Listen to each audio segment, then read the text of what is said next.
মাই god, আপনি সে আজকে megastar সোনালি। বিজয় মুখের নামটা কতবার শুনলাম, অথচ স্বপ্নেও ভাবতে পারেনি সেই সোনালি আপনি। আপনার জন্য তো বিজয় নিজের রেকর্ডিং ছেড়ে দিয়ে আপনাকে ক্যাসেট করার সুযোগ করে দিয়েছিল। আপনার জন্য বিজয় ভাইসে গেছিল, নিজের কিডনি বিক্রি করে 50,000 টাকা সে জোগাড় করেছিল, সেটা শুধু আপনার চোখ অপারেশনের জন্য। ভাইজাগ থেকে বিজয় কিন্তু আপনার কাছেই ফিরে আসছিল। পুলিশ ওকে ক্রিমিনাল ভেবে জেলে ভরে দেয়। কি? হ্যাঁ, 5 বছর জেল খেতে বিজয় আজ আপনাকে খোঁজ করতে এখানে এসেছে।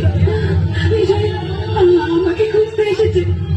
তোমরা তোমরা জানো আমার বিজয় কোথায়?